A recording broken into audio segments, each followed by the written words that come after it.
2011 Honda Ruckus, and this is my second Honda Ruckus. I used to have a white Honda Ruckus, and the reason I got it, I know I bought it cheap, and I know I can sell it for about the same price, so I'm just going to ride it around for a little bit and just kind of enjoy it for a little bit.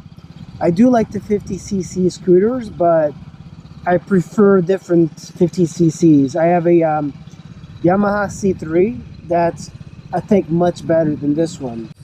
The Ruckus is a little bit of an oddball. You know, it's kind of like one of the retro bikes that Honda makes.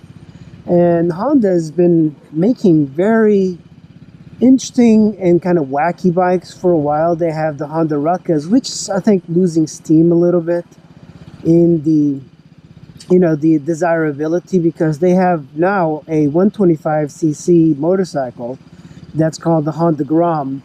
And most people that want to buy something are now getting the Grom, because now it gets you like a 6-speed or 5-speed manual transmission. It's a little bit faster and handles better.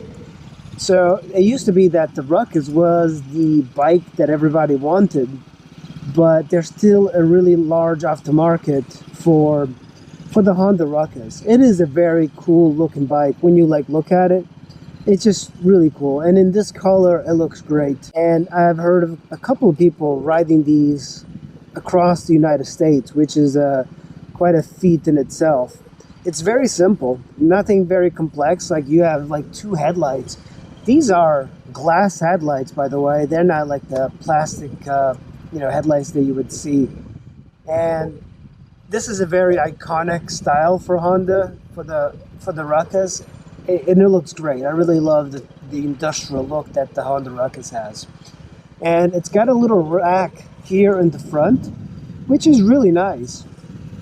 You can put whatever here, but it's not very usable for utility purposes. I think people like this because you can really mod the hell out of it. It's got a nice flat floorboard, so you can put stuff on it and then like step on it to carry things. And you do have kind of like a space underneath here, so you can put other, store other things. And they do make bags and stuff, so you can put them here. You also have your oil dipstick here. Here's the motor, the exhaust. Kind of odd that you have to remove to get to the tire, because I changed this tire. I changed the tires on both the front and the rear. So you have to remove the exhaust completely to access the tire, to remove it. But it's a very simple way of removing. It's just one bolt right over there, and it pops right out. You don't have to do much to work on this bike. Everything's just exposed. So if you're into modding, this thing is really good because it's so simple. You don't have to do much to work on this bike. Everything's just exposed. So if you're into modding, this thing is really good because it's so simple. Looking at the back of the bike, it's very like 90s, early 90s styling. This still uses like an old light, like the halogen or whatever. So it's very, and like the signals are like these really chunky signals that most people remove and just put like LEDs nowadays. It has a very large fender, and I think a lot of people probably remove it, but I actually like the look and the utility of the fender, so I'm going to keep it on there. The previous owner removed the piece that engages the kickstart, and when you engaged it, like, it just wouldn't take. So I installed that piece in there, and it was from a Honda Metropolitan, so I got it fairly cheap. And of course, the air filter has been cleaned and the oil has been changed. But the frame looks really good. You also have a helmet locking thing here, so you can like put your helmet here and like lock it. I'm assuming there's like a toolkit over here that I have not even opened, but that's kind of cool. Look at that. Very simple. It just uses these clamps to wrap around the seat. I didn't even know that. And that's that. Then you can lock the seat. I guess to just open it, all you have to do is kind of pull it back a little, and that's it. And when you look at the the controls, very simple. Like one thing that's really good to have is this handbrake. It's this little piece right here. You just push this, bring this down, and the rear tire is locked. If you want to undo it, just push it in and it activates. You have your high beam headlights, turn signals, you have your horn, and then here you have your kill switch and your starter. And then you have, of course, your speedo here with the odometer. It's got 8,000 miles, which is actually pretty high for a scooter. Then you have your turn signal dummy light, and then you have your high beam light and your fuel light. Let's start it up.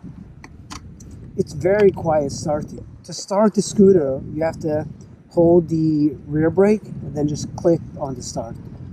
And then it started. That's it. Pretty nice and quiet. I don't know if I want to go off-road and hurt myself. Look at that. Pretty nice. You can see it's a very easy bike to ride. The suspension is just terrible on these things.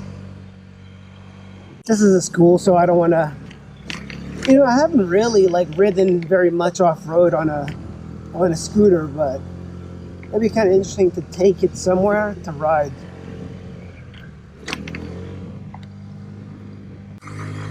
But it is a very cute bike. It is very cute. It's very cheap.